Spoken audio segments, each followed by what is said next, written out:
그 나무를 보고 숲을 봐야 된다는 말이 있지요. 그 말의 그 속뜻은 몇 가지 우리가 이렇게 이해할 수 있을 것이라고 봅니다. 부분에 얽매이지 말고 전체를 봐라. 또 하나는 눈앞에 어떤 그런 상황에 그렇게 급급하지 말고 멀리 내다봐라. 또 어떤 결과에 치중하여서 가정을 잃어버리는 일이 없도록 해라 라고 하는 그런 의미로 우리는 그 말을 풀어볼 수가 있을 것입니다. 우리가 신앙생활 하는데도 나는 이 부분이 굉장히 적용되어야 될 것이라고 생각이 되어집니다. 특히 우리 기독교는 계시의 종교죠. 그래서 성경을 떠나서는 우리 신앙생활이 되어진다면 만약에 여러분 샤머니즘이나 다른 종교나 우리 기독교가 똑같아요.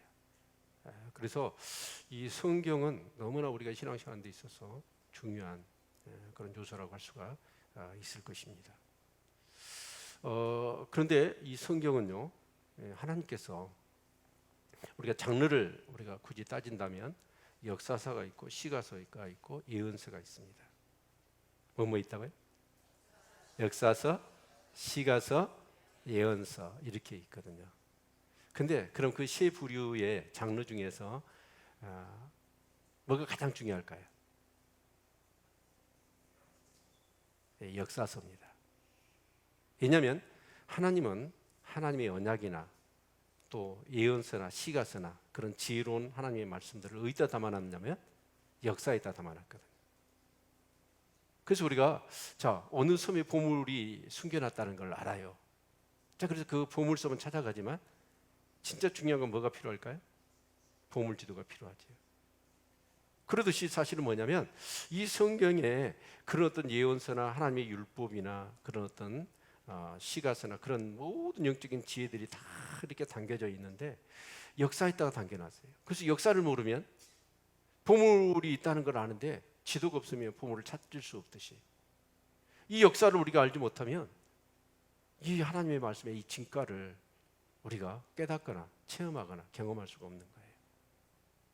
그래서 여러분 정말 저는 우리 성도님들이 성경에 대해서 진정성을 가지시고 그렇게 성경을 읽고 묵상하고 또 말씀을 들을 때도 그런 자세로 들을 수 있기를 바랍니다.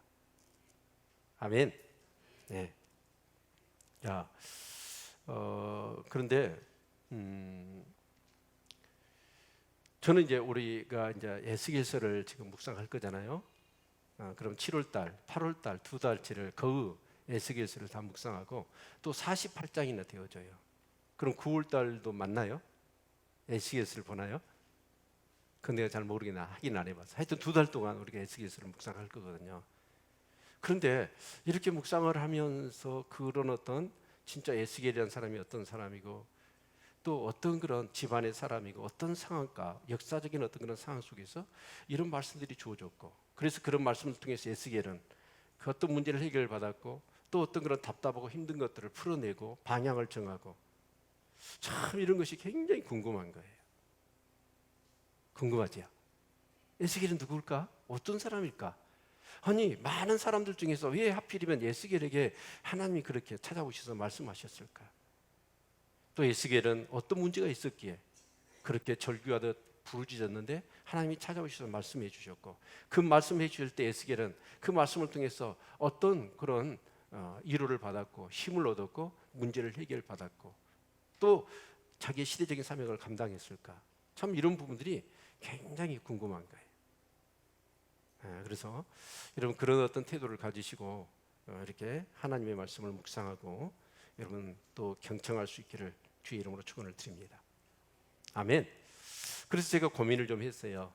가능하면 파워포인트를 안 쓰려다가 이 부분은 적어도 우리가 이제 북이스라엘, 남쪽 유다 대부분의 선지서는 언제 주어졌냐면 나라가 힘들 때 주어졌어요.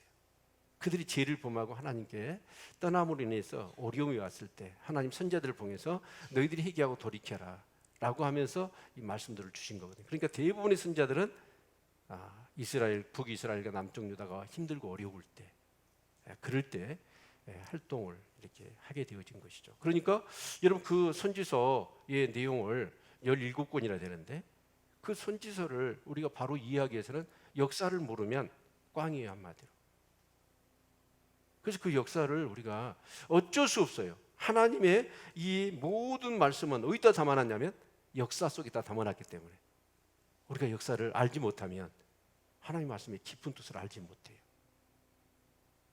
어떤 사람은 아니 우리나라 국사도 하기도 어려운데 예 이스라엘의 역사를 공부해야 됩니까? 어쩔 수 없다니까요.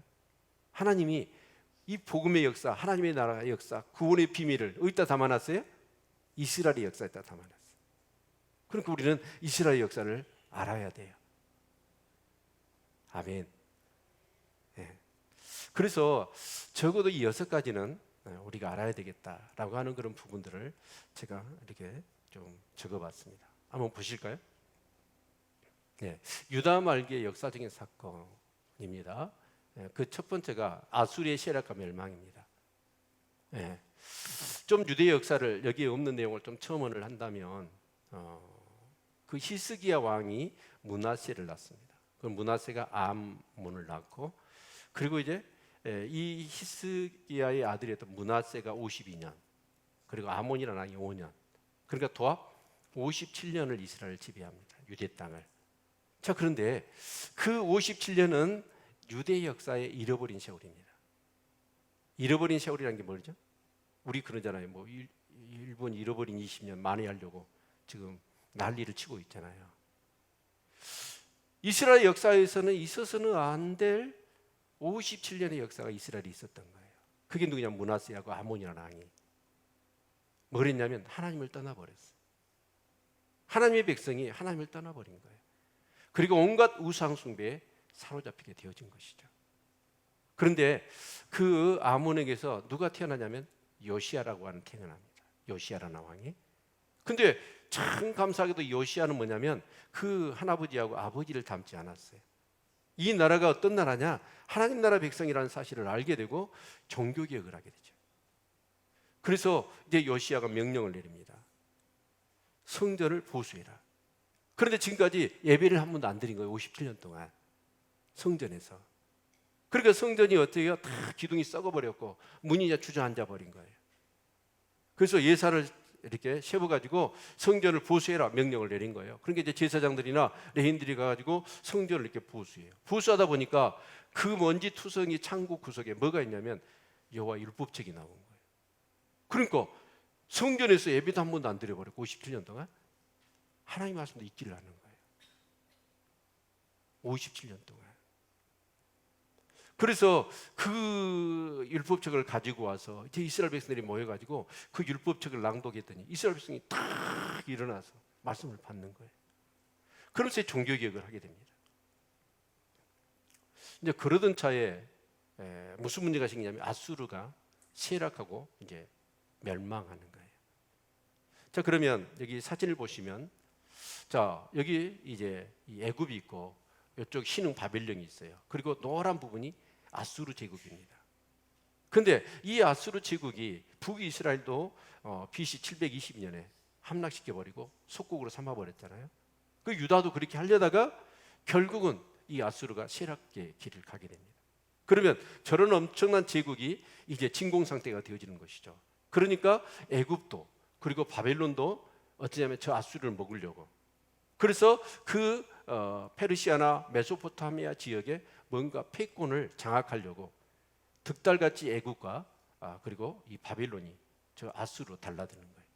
그래서 저 위에 갈그미스라고 하는 곳이 있는데 그 갈그미스에서 애국 군대하고 바벨론 군대가 전투를 하게 되는 거예요. 자 그런데 그 애굽의 바로 누구 왕이 저 갈그미스 이제 아수르를 먹으려고 군대를 이렇게 몰고 가기 위해서는 반드시 어디를 지나야 될까요? 유대 땅을 지나야 돼요. 그런데 그때 이제 요시야 왕이 너무나 믿음이 좋았어. 성령 충만하고. 그래서 이제 이 애굽의 바로 누구 왕이 야, 길 열어주라. 우리 가서 저 아수르 우리가 먹으려한다. 그런데 요시야 왕이 너희들 못 가. 그럼 막은 거예요. 그래서 바로 이 무기또라고 하는 지역에서 이 애국 군대하고 유대 군대가 전투를 벌입니다. 근데 예석하게도 거기서 이 요시야 왕이 전사하고 말아요. 그리고 이제 애국 군대는 갈그미스에서 이제 전투를 했는데 거기서 결판이 나지를 않습니다. 그래서 이제 애국 군대가 바로 누가 이제 철수를 하면서 와서 봤더니 유대 왕이 유대 땅에 아니 이제 요시야가 죽었는데 요아스라고 하는 요시야의 아들을 왕으로 유대인들이 세워놓은 거예요. 그러니까 이제 바로 누가 어쩌죠? 이제 전쟁에서 이겼으면 좋을 텐데 그러지도 않고 와서 봤더니 아니 왕을 세워놨어. 그래서 야 이놈들아 누구 마음대로 너희들이 왕을 세워?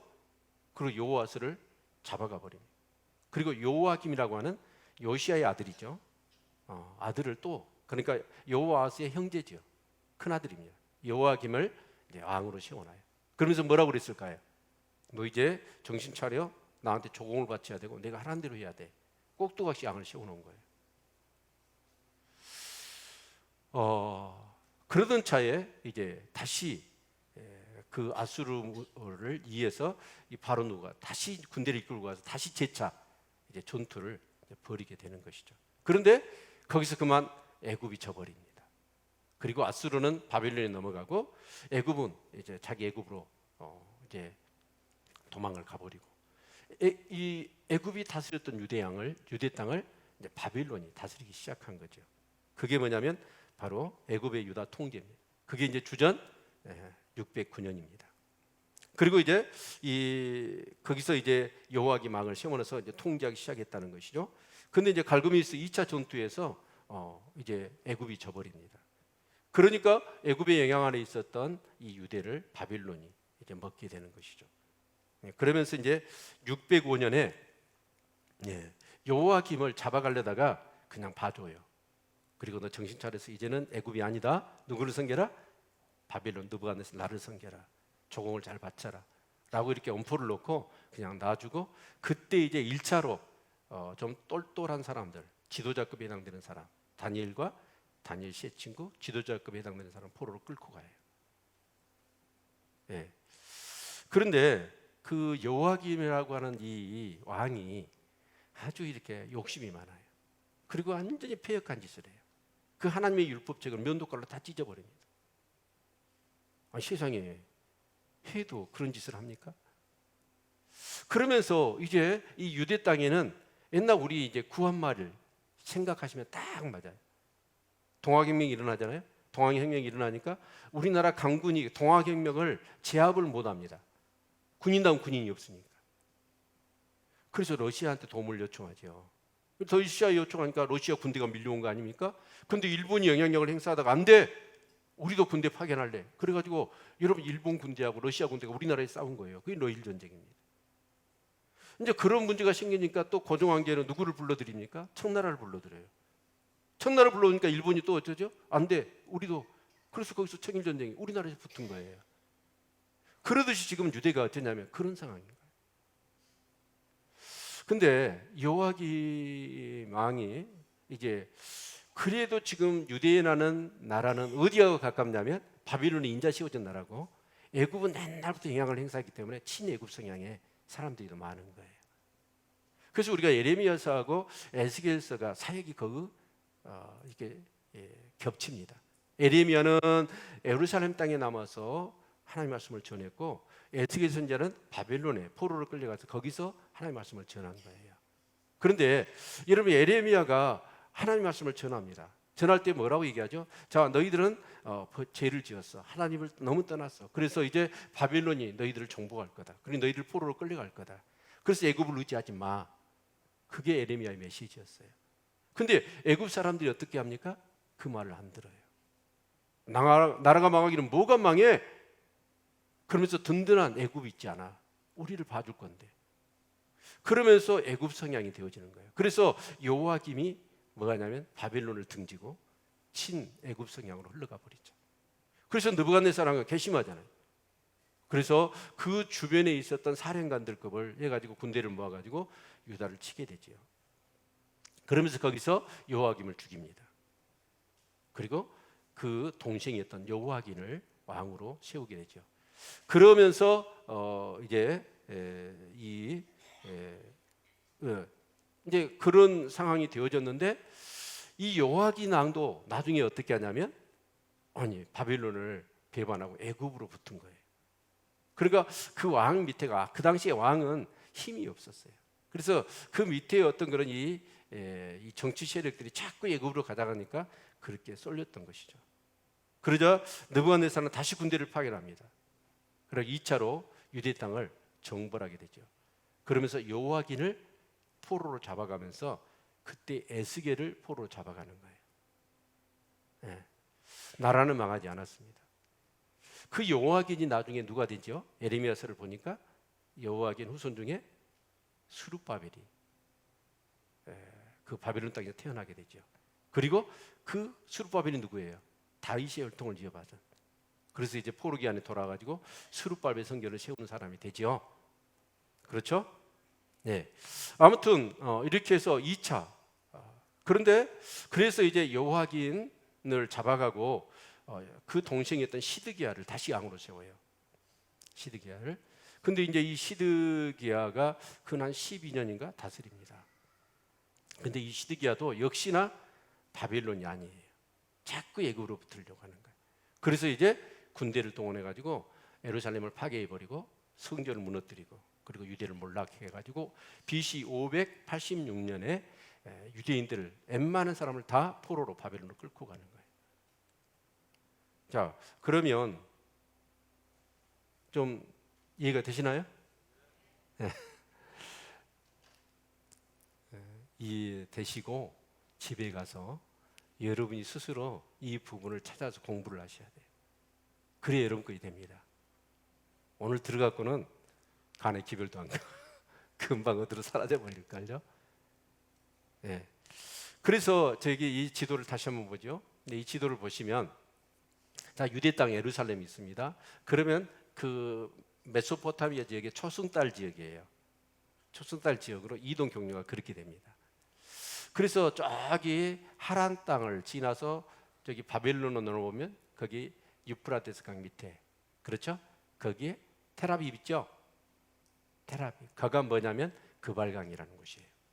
그래서 에스겔은 거기서 뭐라고 있었냐면 바벨론 왕이 그 이렇게 연애를 즐길 수 있는 어떤 그런 별궁을 짓는데 거기서 이 에스겔은 노역을 하고 있었습니다. 그러면서 여러분 그러면 이제 에스겔은 누구냐면 사실은 요시야 왕 때 태어났어요. 그러니까 제사장 집안이었습니다.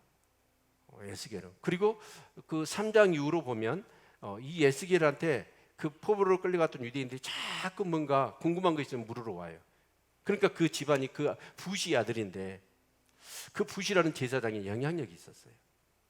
이제 그런데 그 요시야 때 태어났고 종교 개혁을 할 때 아마 이 에스겔은 그걸 다 봤어요.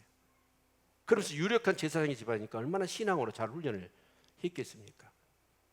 그런 상태에서 나라가 지금 멸망 직전에 와 있고 이게 막 포로로 끌려와 있고 이 나라가 아닌 거예요. 곧 지금 나라가 무너질 것 같아요. 그리고 자기는 지금 제사장이 뭐라고 했냐면 포로로 끌려와서 노역을 하고 있는 거예요. 그랬을 때 이 에스겔은 얼마나 마음이 아팠겠어요. 다른 사람이야 그냥 어떻게 하든지 나라가 망했고 이제 끝났어, 하나님도 없어, 그리고 어떻게 하든지 여기서 살아남자, 그렇게 할지 모르지만 에스겔은 믿음의 사람이었어요. 그래서 도저히 그 마음속에 성령께서 역사하시는데 절규하며 부르짖습니다. 하나님, 우리 조상 대대로 하나님께서 약속하셨던 그 언약은 어떻게 될 것이며 하나님의 나라는 어떻게 될 것이고 하나님의 복음의 역사는 어떻게 하실 겁니까? 막 부르짖는 거예요. 우리나라도 일제가 집어삼켜버렸을 때 어떤 사람은 친일 앞잡이 노릇을 하고 백성들의 정말 수탈하고, 여러분 그런 사람이 있었는가 하면 진짜 재산을 독립자금을 모으고 또 독립운동을 하면서 막 그런 사람이 있었듯이 진짜 자신의 어떤 그런 일락이 중요한 게 아니라 이 나라 하나님의 복음의 역사, 하나님의 그 언약, 이것이 어떻게 되겠느냐, 자기가 망하고 자기가 포로로 끌려와서 노역 가운데 있는 것은 둘째 문제고 하나님의 나라가 어떻게 되겠느냐라고 하는 그런 마음을 가지고 하나님 앞에 부르짖는 거예요. 그랬을 때 그 바벨론의 그발강가 하나님이 찾아오시더라는 거예요. 그리고 하나님께서 앞으로 하실 일들을 말씀해 주시더라는 거예요. 그리고 그 포로민을 대상으로 해서 이제 하나님 주신 말씀들을 가지고 그 백성들한테 듣든지 안 듣든지 말씀을 전하라는 거예요. 그래서 그 바벨론 땅에도 하나님이 선지자가 있고 하나님이 일하시는 것을 네가 보여라 라고 말씀하셨던 거예요. 그게 바로 뭐예요? 에스겔서입니다. 그래서 24절까지는 진짜 우리가 아마 힘들 거예요. 24절까지 묵상하려면. 왜냐하면 거의 다 망하고 저주고 그런 내용이에요. 그리고 20장부터 30장까지는 유다의 멸망을 얘기합니다. 그리고 30장부터 33장인가요? 열방의 멸망을 얘기합니다. 그리고 34장부터 39장은 바로 유다가 회복될 것을 다시 말씀하셔요. 그리고 40장부터 48장까지는 바로 새 예루살렘과 새 땅에 대해서 말씀을 하고 계시는 내용이 바로 에스겔서예요. 재밌겠죠? 이런 역사적인 어떤 흐름과 맥락 속에서 이 에스겔서를 묵상하기 시작하면 정말 우리에게 정말 큰 은혜가 될 줄로 믿습니다. 아멘. 네. 자, 그러면 제가 이제 그 1장을 보면 그 그발강가, 텔아비브의 그 그발강가에서 이렇게 참 이 강물, 노역의 가운데 나라가 망하고 이런 상황 가운데서 또 이렇게 강물을 보면 왠지 처량해지잖아요. 흘러가는 물 보면. 그래서 옛날에 노래들 강을 노래로 강물은 흘러갑니다. 막 그러면서 마음이 신나해지는 거예요. 그래서 막 이렇게 기도하는 가운데 예레미야에게 환상이 임한 거예요. 근데 그 환상의 내용은 뭐냐면 진짜 저는 1장의 내용을 보면서 그림이 안 그려지더라고요. 환상의 내용이. 근데 네 생물이 나와요. 근데 네 생물은 봤더니 다니엘서 7장과 요한계시록의 4장에 똑같이 그 네 생물이 나와요. 사람 같아요. 얼굴이. 그런데 또 사자 같고 또 독수리 같아요. 또 한편으로는 송아지 같아요. 그래서 날개가 6개가 있어요. 근데 그 네 생물은 뭘까요? 천사를 얘기해요. 근데 그 천사들이 있는 그 곁에 수레가 있어요. 근데 수레가 바퀴가 있는 거예요. 근데 그 바퀴 주에 눈이 가득합니다. 도대체 나는 이게 뭘까? 궁금했어요. 근데 어떻게 그림은 안 그려지더라고요. 근데 여러분 우리가 성경을 읽으면서 여러 가지 환상이 나오잖아요. 어떤 그런 기적이나 그런 표적들이 나오죠. 그럼 진짜 중요한 건 뭐냐면 기적이나 표적이나 환상이 중요한 게 아니에요. 그 환상과 기적과 표적을 통해서 하나님이 무슨 말씀을 하고 있느냐가 중요한 거예요. 근데 어떤 사람은 뭐냐면 그런 어떤 환상을 보면 환상에 치우쳐버려. 나 봤어. 나 이거 경험했어. 근데 그게 아니잖아요. 환상을 통해서 말씀하시는 것이 뭔가? 그런 기적과 표적을 통해서 나에게 진짜 말씀하시는 것이 뭔가? 그게 중요한 거예요. 하나님은 말씀하신 하나님. 계속해서 말씀하신 하나님이에요. 아멘. 그런데 제가 보니까 그 천사들 영적 세계가 있다는 거죠. 그럼 에스겔이 얼마나 낙담해 있어요. 앞이 보이질 않잖아요. 캄캄하잖아요. 그렇게 절규했더니 하나님이 환상을 보여주신 거예요. 그러면서 천사들의 모습을 보여주면서 그 수레바퀴. 근데 그 수레바퀴의 의미는 뭐냐면 수레바퀴는 어디를 가잖아요. 동서남북 진행하면 그 막을 길이 없어. 그건 뭐냐면 무소부재의 하나님이셔요. 하나님은 어디를 가신다는 거예요. 어디든지 가신다는 거예요. 예루살렘만 머물러 있는 게 아니고 성전에만 머물러 계신 분이 아니라 나라가 망했고 그들이 하나님의 백성들이 바벨론에 포로로 끌려왔더라도 그곳에도 하나님이 임하신다는 거예요. 무소부지 하나님을 말씀하셔요. 그리고 그 수레바퀴에 눈이 가득했다는 건 뭐예요? 그 눈, 모든 것을 감찰하시고 알고 계시다는 거예요. 하나님이 알고 계시다는 거예요. 아멘. 네 마음을 안다. 지금 에스겔아, 네가 나라 때문에, 복음 때문에, 하나님의 언약 때문에 정말 절망하고 낙심한 걸 내가 안다. 그러면서 그 바벨론 땅에 찾아오신다는 거예요.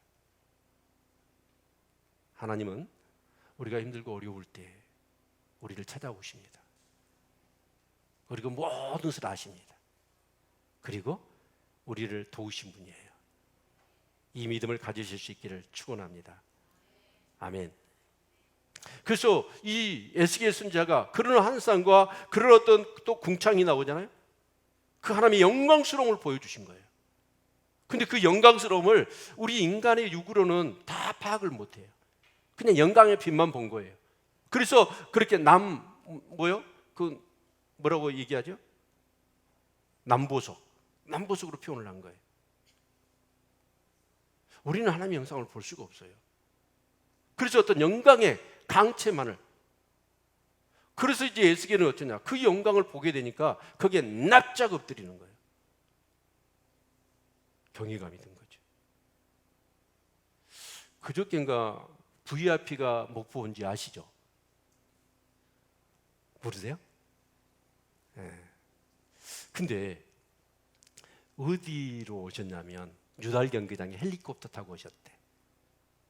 유달 경기장에 내린 거예요. 그런데 그 이인철 목사님이 근원교회가 그 산 위에 있어요.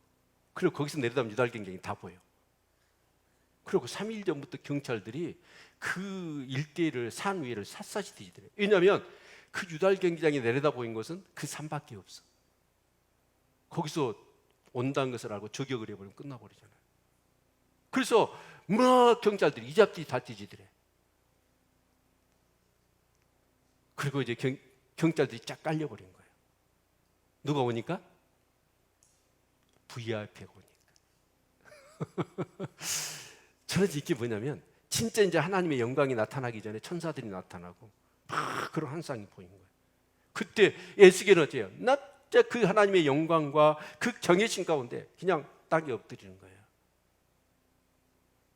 저는요, 이게 굉장히 중요하다고 생각합니다. 여러분, 하나님을 경외하시나요? 그래서 제가 제목을 태도와 자세라고 잡았어요. 하나님에 대한 태도와 자세, 하나님의 말씀에 대한 태도와 자세, 영적인 것에 대한 태도와 자세가 어쩌냐라는 것이죠. 그래서 그 하나님의 그 영광의 강체가 비춰오니까 그냥 자기도 모르는 사이에 땅에 엎드려 버린 거예요. 그런데 오늘 2장에 봤더니 다시 하나님의 말씀이 임하는 거예요. 임하니까, 그 말씀이 임하니까 여러분, 성령에 의해서 예레미야가 뻘떡 일어서는 거예요. 하나님 말씀이 선포되니까. 여러분은 어쩌시나요? 하나님의 말씀에 대해서 여러분의 태도는 어쩌시나요? 여러분, 성경을 읽을 때 집에서, 제가요 참 옛날 청년 때부터 못된 버릇이 있어요. 책을 읽을 때 배 깔고 엎드려서 읽어요. 책상에서 읽으면 별로 잘 안 읽어져. 그래서 베개 하나 딱 앞에 놔놓고 배를 깔고 이렇게 책을 읽으면 잘 읽어져요. 근데 제가 성경을 그렇게 보고 있더라. 여러분, 아버지가 말씀하신데 아들이 배 깔고 아버지 말을 들으면 어쩌죠? 나쁜 자식이죠. 그러잖아요. 근데 하나님이 말씀하시는데, 하나님의 말씀을, 그래서 느헤미야서 8장 5절의 말씀을 보니까 우리 같이 한번 읽어볼까요?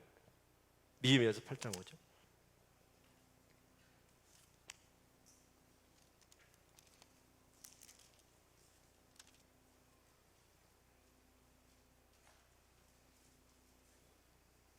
우리 같이 한번 읽죠.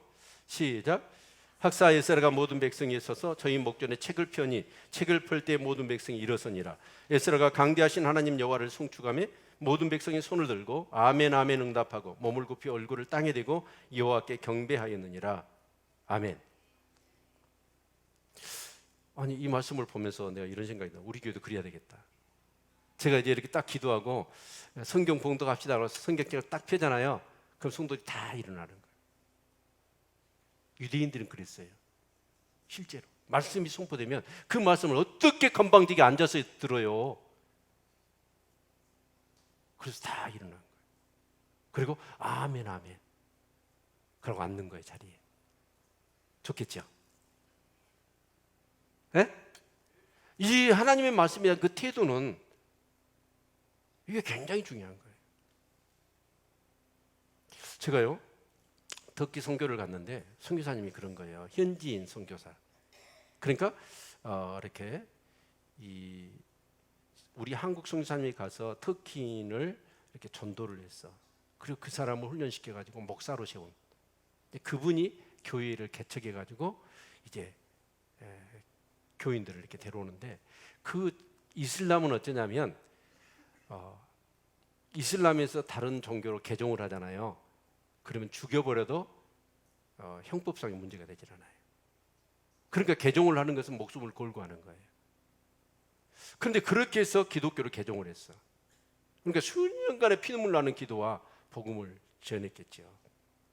그래서 이제 교회에 들어와 신앙생활을 하는데 이분이 직접 들은 거예요. 제가 무슨 얘기를 했냐면, 내가 보니까 교회는 신이 없더라. 그래서 깜짝 놀랐어요, 목사님. 아니 왜 그러냐? 그랬더니 교회에 와서 봤더니 성도들이 성경을 너무나 함부로 대하더라는 거예요. 예배당에 성경이 막 굴러다니는 거예요. 근데 이슬람은 어쩌냐면 그 경전은요 진짜 신처럼 그렇게 대한다는 거예요. 제가 이슬람 사원 모스크, 블루 모스크라고 터키 거기에 아주 이렇게 이 모스크를 크게 지어놨어요. 그런데 거기를 들어가는데 관광객인데도 불구하고 뭘 하냐면 신발을 벗어야 돼요. 내가 쓴 것은 거룩한 곳인데 신발을 신으면 안 된다는 거예요. 그리고 손을 씻어야 됩니다. 그리고 신 앞에 가는 거예요. 그리고 그들은 어찌르든가요? 예배를 드릴 때 어떻게 하던가요? 궁둥이는 하늘을 쳐다보고 얼굴은 땅에 쳐박고 있어요. 그리고 절을 하잖아요. 그러니까 그들의 신을 섬길 때 그 모습은 뭐냐면 진짜 열이 한 명이 없어. 딱 맞춰가지고 절을 하고. 근데 우리는 하나님에 대해서 진짜 예배를 드리러 나오면서 여러분 성경을 읽을 때 또 성경을 대할 때 우리 너무나 함부로운 거예요. 나는 이건 고쳐져야 한다고 생각해요. 여러분 성경을 하나님의 말씀입니다. 여러분 생명 소중하게 여길 수 있기를 축원합니다. 유대인들도 지금 그래요. 그들은 성경을 인쇄술이 발달하기 전에 필사했습니다. 서기관들이 필사를 했는데 여러분 필사를 할 때 하나님이 나오잖아요. 단어가. 그러면 목욕제 기하고 다시 하나님을 써요. 그 다음 절에 한 절에 하나님이 두 번 나온 데가 있어요. 그러면 한 번 쓰고 나서 다시 목욕하고 다시 쓰는 거예요. 성경을 쓰다가 여러분 틀려버렸어요. 그러면 어떻게 하죠? 우리는 태워버리거나 여러분 소각 쓰레기에 버릴 건데 그 사람은 안 그래요. 이건 하나님의 말씀에 틀렸어도 장리를 지내줘요. 성경 무덤이 있어요. 그만큼 그들은 뭐냐면 성경을 하나님의 말씀으로 알고 너무 귀하게 여긴 거예요. 여러분 하나님의 말씀을 귀하게 여길 수 있기를 축원합니다. 아멘. 우리의 태도와 자세가 중요한 것이죠. 특별히 우리 금요 목요 그 철학 요한계시록을 제가 풀고 있는데 정말 많은 성도들이 좀 들었으면 좋겠다. 아쉬움이 남습니다. 그런데 그 7시대의 교회사의 역사를 우리가 쭉 지금까지 살펴봤어요. 살펴봤는데 핵심이 어디에 있느냐? 성경에 있는 거예요. 여러분 교회가 1000년 동안 성도들이 성경을 가지고 있거나 읽는 것은 죽여버렸습니다. 왜 그럴까요? 교회가 잘못했죠. 뭘 잘못했죠? 성경과는 잘못된 거짓된 것을 진리처럼 가르쳤던 거예요. 그게 면죄부를 판 거였어요. 연옥설, 여러분 성자 숭배, 성유물 숭배 이런 것들을 통해서 성도들이 호주머니 긁어내는데 여러분 급급했다고요. 그런데 성도들이 성경을 읽어버리면 교회가 얼마나 잘못한 것이 다 드러나 버리는 거예요. 그 성도들이 성경을 가지고 있는 걸 두려워했고 특히 성경을 읽는 것을 가장 무서워했습니다. 여러분 독재자들 보십시오. 왜 성경을 다 불태울까요? 성경은요 하나님의 말씀이에요. 성경을 읽으면 죄가 드러납니다. 성경을 읽으면 의와 불의가 드러나고 진리, 비진리가 장악하게 드러나는 거예요. 무엇이 생명의 길이고 무엇이 멸망의 길인지 성경을 읽으면, 사람들이 성경을 읽으면 그것을 깨달아 알아버리기 때문에 사단은 어떻게든 성경을 못 읽게 하는 거예요. 종교개혁 시대는, 아니 중세 시대는 성경을 가지고 있거나 성경을 읽거나 성경을 번역한 사람, 이 성경 때문에 죽는 사람이 너무 많았습니다. 얼마나 중요한데 성경을 오늘 우리는 어쩌냐? 만약에 성경을 교회를 다닌다고 하는데 여러분 예배 시간에만 성경을 편다면 그 사람은 나는 크리스찬 아니라고 봐요. 거듭난 성도 아니에요. 여러분 이 성경은 주야로 묵상해야 됩니다. 주야로 묵상할 수 있기를 축원합니다. 성경에서 가르치는 대로 해야 돼요. 만약에 여러분 내가 일상생활을 하면서 성경을 읽고 싶은 생각이 한 번도 없고 주일날이니까 나와서 예배 한번 딱 드리는 걸로, 그 믿음 아니에요. 세상을 못 이겨냅니다. 나 하나를 못 이겨냅니다. 하나님의 뜻 제대로 알 수도 없습니다.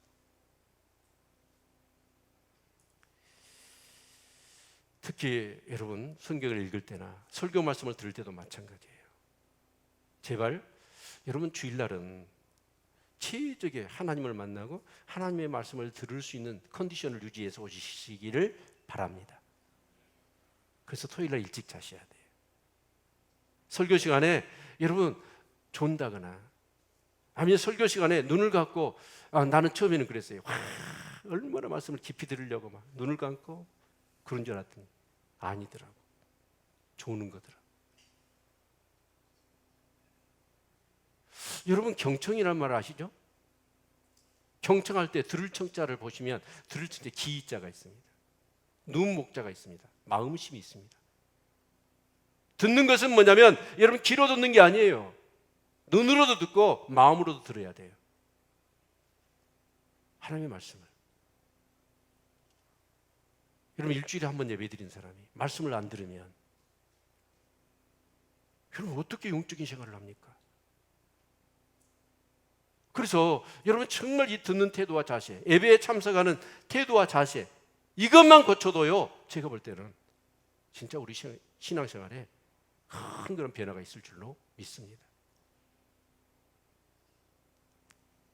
그래도 눈을 감고 계시면 나는 모릅니다. 내 책임 아닙니다. 우리 아이들이 학교 가서 수업을 듣는데 눈 감고 들어요. 공부 잘할 수 있을까요? 절대 잘하지 못합니다. 경청하지 못하고 멍 때리고 있으면 될까요? 안 되죠. 그래서 여러분 정말 하나님의 말씀을 들을 때는 여러분 정말 경청해야 되고 사모함이 있어야 합니다. 그래서 이 에스겔은 그 하나님의 그 임재가 있으니까 딱 엎드렸다가 여러분 하나님의 말씀이 선포되니까 벌떡 일어나는 거예요. 이런 게 우리에게 필요하죠. 아멘. 그리고 두 번째로 정말 필요한 것이 있다면 우리 같이 2절 같이 한번 읽어볼까요? 2절 같이 읽습니다. 시작. 말씀하실 때 그 신이 내게 임하사 나를 일으켜 세우시기로 내가 그 말씀하시는 자의 소리를 들으니, 여기서 중요한 게 뭐냐면 말씀하실 때 그 신이 내게 임했다. 따라서 합시다. 그 신이 내게 임했다. 성령이 임했다는 뜻이에요. 여러분 성경은 하나님의 감동으로 된 것입니다. 성령의 감동. 그렇기 때문에 이 성경을 우리가 바로 깨닫고 여러분 이해하기 위해서는 반드시 성령님의 도우심이 필요한 거예요. 그래서 우리는 주일날 여러분 말씀을 묵상할 때에 또 설교를 들을 때도 여러분이 어쩌면 기도하셔야 돼요. 성령님 도와주세요. 내게 계시의 영을 주세요. 오늘 말씀을 듣는데 이 말씀이 깨달아지게 해주시고 이 말씀이 아멘으로 받고 이 말씀대로 살고 싶은 열망이 있도록 성령님 역사해달라고 그렇게 기도하셔야 돼요. 저도 이렇게 설교를 준비하고 오늘 남학에 가서 예배를 드리는데 막 눈물이 주르르 쏟아지는 거예요. 아픈 성도들이 있거든요. 근데 그런 성도들이 오늘 또 하나님을 만나면 치유될 텐데 나는 능력이 부족하고 연약하고 어떻게든 오늘 공고한 정말 몸이 불편한 저분들이 오셔서 주님 만나서 치유돼야 되고 은혜를 받아야 되는데 찬양하면서 이렇게 기도하는데 막 눈물이 주르르 흘러내려요. 근데 명세가 옆에 와가지고 악수하자고 손 내밀더라고요. 그래서 딱 안아서 이제 딱 봤더니 내가 이렇게 울고 있어. 눈물이 가득하니까 얘가 와이 펑펑해가지고. 여러분 정말 예배의 성패가 우리의 삶의 성패를 가릅니다. 예배의 승리자리 되시기를 축원합니다. 그렇다면 이 예배를 준비하셔야 돼요. 아멘. 그래서 성령님 도와달라고, 계시형을 달라고, 오늘 또 이 말씀이 정말 깨달아지고 들려지게 해달라고 그렇게 기도하시는 우리 성도님들 되시기를 축원합니다. 아멘. 자, 그러면 우리가 말씀을 이렇게 좋은 자세와 태도를 가지고 말씀을 들었어요. 성령의 감동을 받아 은혜를 받았어요. 그럼 그것으로 끝일까요? 아니죠. 오늘 에스겔 선지자에게 뭐라고 말씀하십니까? 우리 3절부터 7절까지 다 같이 소리를 맞춰서 한번 계속 읽어보도록 하죠. 자, 3절부터 7절까지 시작. 내게 이르시되 인자야, 내가 너를 이스라엘 자손 곧 패역한 백성 나를 배반하는 자에게 보내노라. 그들과 그 열조가 내게 범죄하여 오늘날까지 이르렀나니 이 자손은 얼굴이 뻔뻔하고 마음이 강팍한 자니라. 내가 너를 그들에게 보내노니 너는 그들에게 이르기를 주 여호와의 말씀이 이러하시다 하라. 그들은 패역한 족속이라 듣든지 아니 듣든지 그들 가운데 선지자 있은 줄을 알지니라. 인자야, 너는 비록 가시와 찔레와 함께 처하며 정갈 가운데 거할지라도 그들을 두려워 말고 그 말을 두려워 말지어다. 그들은 패역한 족속이라도 그 말을 두려워 말며 그 얼굴을 무서워 말지어다. 그들은 심히 패역한 자라 듣든지 아니 듣든지 너는 내 말로 고할지어다. 아멘. 우리가 말씀을 들었다면, 은혜스럽게 정말 그 은혜를 받았다면 말씀을 통해서 우리는 뭘 해야 될까요? 말씀대로 살아야 합니다. 말씀의 가치는 언제 드러날까요? 물론 하나님의 말씀을 듣고 깨닫는 때도 엄청나게 기쁘지요. 뭔가를 듣고 그 배움의 깊이가 더해가고 깨달음이 있다는 것은 우리의 삶 가운데 엄청난 축복입니다. 그러나 하나님의 말씀 거기에 국한하지 않고 그 가치가 진가를 발휘할 때는 언제냐면 그 말씀을 따라서 살 때입니다. 순종할 때입니다. 아멘. 그런데 이 예레미야는 어쩌냐면 지금 이제 이 상황 속에 말씀을 받았어요. 근데 그 말씀을 받아서 이 말씀을 전해야 됩니다. 근데 예루살렘에 있었던 이 지도자급에 해당되는 이 사람들이 예레미야가 그렇게 말씀을 전했는데도 듣지 않고 오히려 예레미야, 너 한 번만 더 말하면 내가 너를 죽인다. 그렇게 예레미야한테 협박을 했어요. 말씀을 듣지 않고. 그러면 그들이 포로로 끌려왔잖아요. 그럼 예레미야 선지자가 말한 대로 됐잖아요. 그러면 들어야죠. 근데 듣지를 않는 거예요. 그래서 에스겔, 네가 이제 말씀을 전해야 된다. 그런데 전해야 하더라도 그들은 패역해서 안 들을 거다.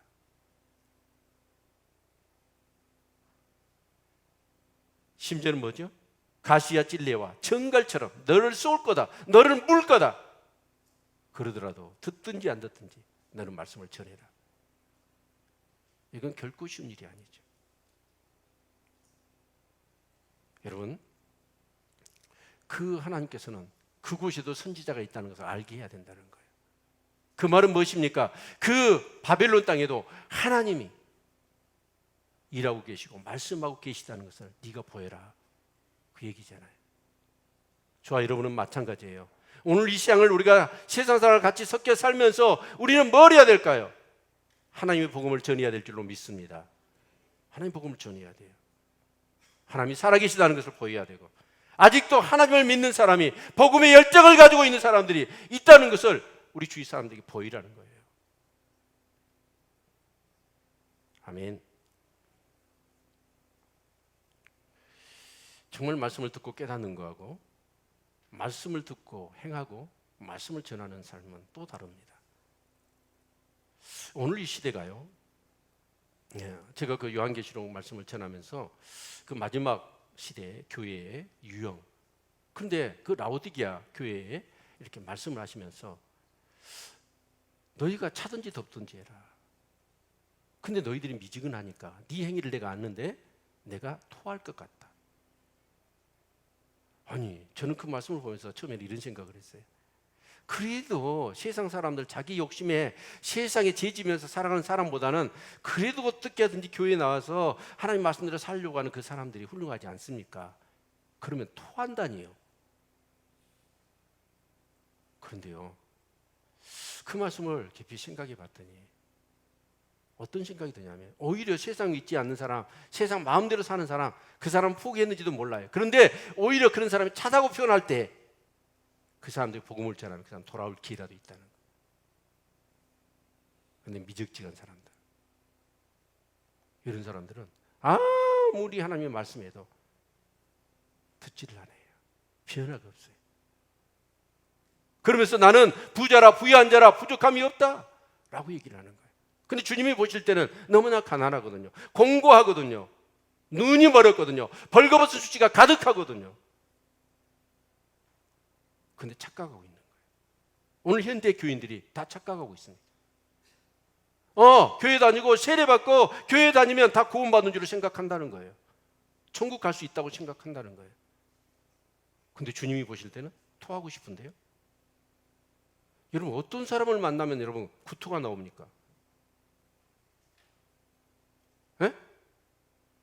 내가 볼 때는 사람 봐갖고 나 구토가 안 나오더라고. 근데 가만히 생각하면 더러운 사람 보면 구토가 나올 것 같아. 신앙의 행위가 더럽다는 거예요. 추하다는 거예요. 역겹다는 거예요. 주님이 불편하다는 거예요. 그 모습 보면. 근데 그 이유가 뭘까 생각해 봤어요. 오늘 대부분의 신앙생활은 옛날하고는 달라요. 옛날은 절대 가치가 있었습니다. 예수님 외에는 구원받을 수가 없죠. 예수님 외에는 제사함 받을 수 없죠. 예수님을 통하지 않고서는 천국 갈 수 없지요. 이게 성경이 가르치며 절대 가치가 있었어요. 그런데 오늘 세상은 어쩌죠? 절대라는 개념을 없애버렸습니다. 다 상대화 시켜버렸습니다.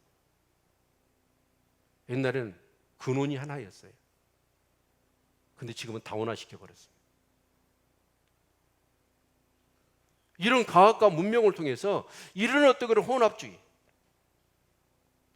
이런 것들이 혹 흘려 떠내릴까 염려라고 하는 말씀처럼 오늘 우리가 지금 거기에 젖어가지고 우리가 지금 떠내려가고 있는 거예요. 그래서 우리의 신앙은 뭐냐면 절대라고 한다면 그 절대성을 기인해서 우리는 절대적인 신앙생활을 해야 돼요. 근데 오늘 현대인들은 절대적인 신앙생활이 없습니다. 다 타협해버리고 사단은 자꾸 우리에게 세속물을 주는 거예요.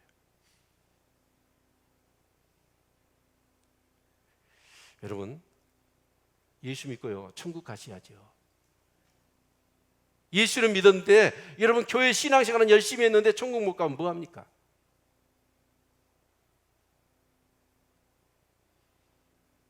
여러분, 천국은 있습니다. 지옥은 있습니다. 여러분, 초대교회 성도들은요 여러분 오직 천국 신앙이었어요. 그래서 그들은 어때요? 여러분, 가두고 때리고 재산을 빼앗고 심지어는 죽이더라도 천국을 포기할 수 없었어요. 천국에 대한 절대적인 가치를 부여잡고 있었어요. 그래서 그 많은 사람이 죽어가면서도 예수님을 붙들고 죽어갔던 거예요.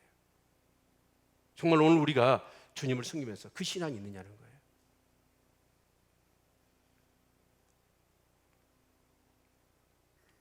여러분, 하나님 말씀대로 삽시다. 아멘. 하나님 말씀대로 살아야 돼요. 그리고 이제 8절부터 10절 보시면 인자야 내가 내게 이르는 말을 듣고 그 패역한 족속같이 패역하지 말고 내 입을 벌리고 내가 내게 주는 것을 먹으라 하시기로 내가 보니 한 손이 나를 향하여 펴지고 그 손에 두루마리 책이 있더라. 그가 그것을 내 앞에 펴시니 그 안팎에 글이 있는데 애가와 애곡과 재앙의 말이 기록되었더라.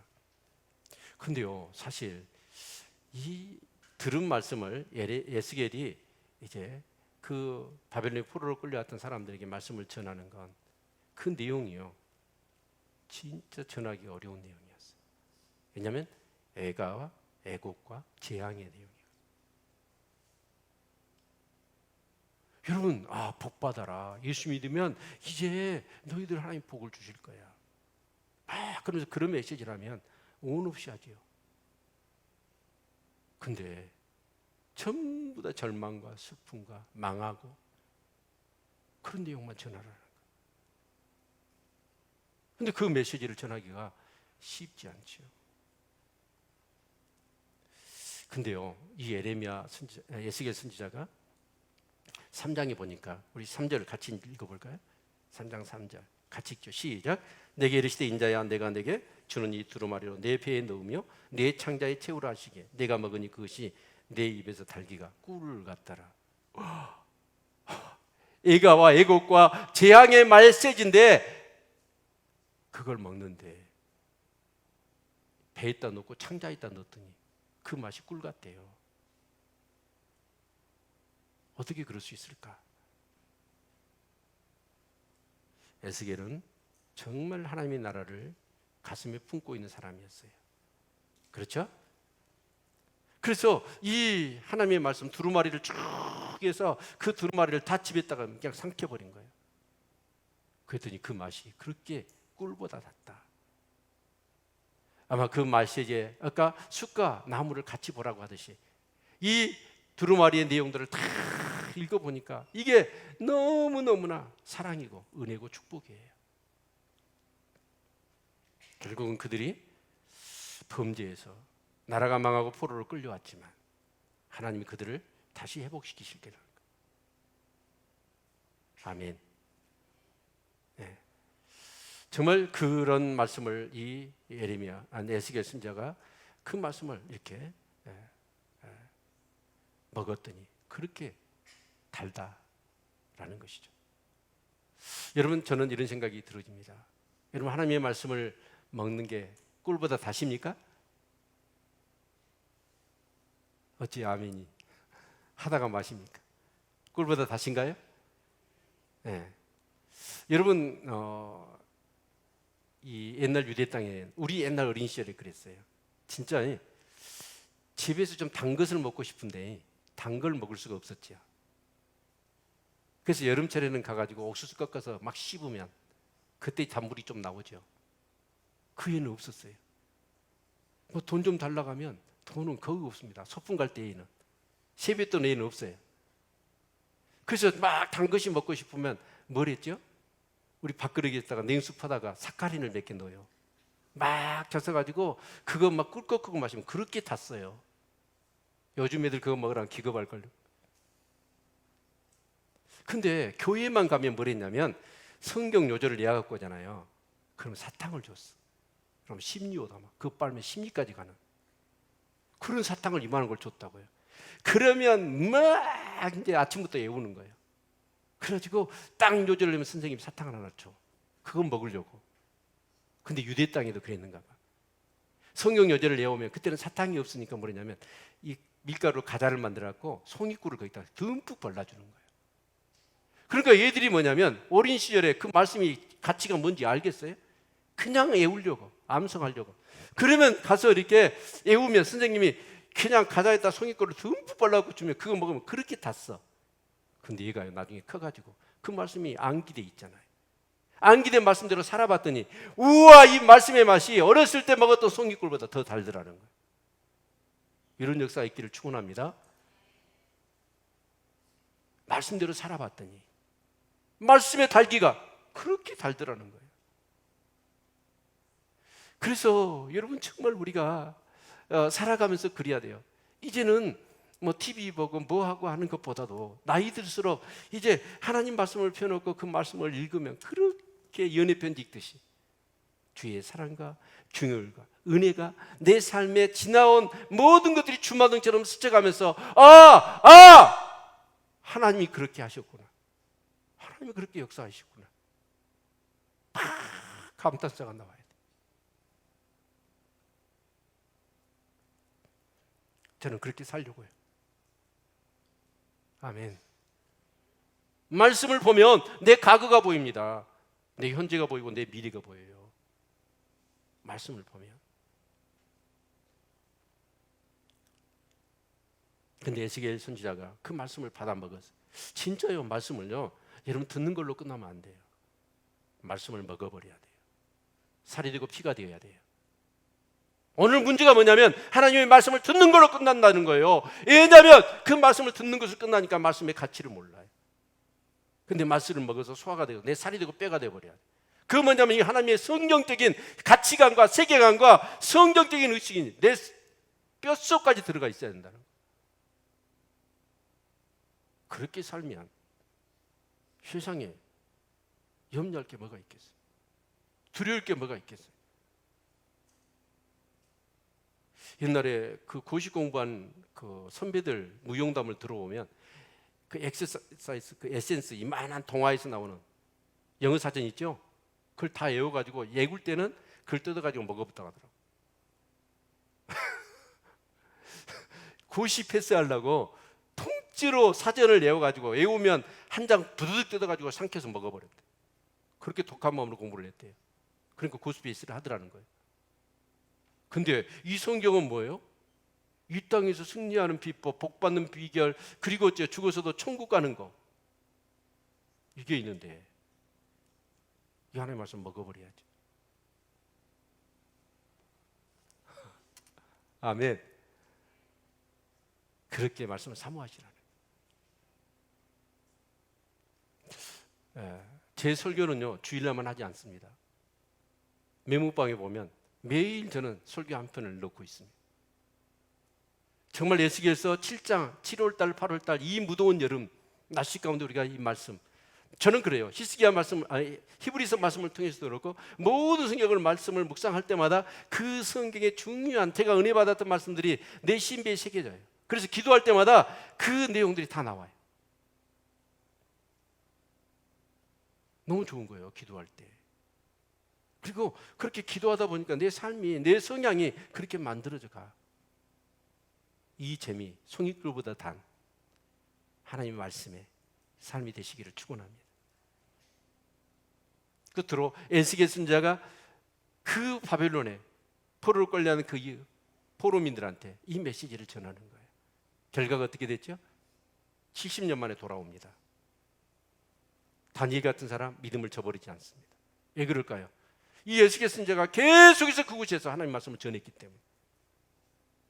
그래서 고레스 왕이 돌아가려고 할 때 돌아왔던 사람들은 누구죠? 말씀을 놓지 않았던 사람들이에요. 그런 사람들은 믿음을 잃지 않고 그 상황 속에서 돌아옵니다. 이런 역사가 있기를 축원합니다.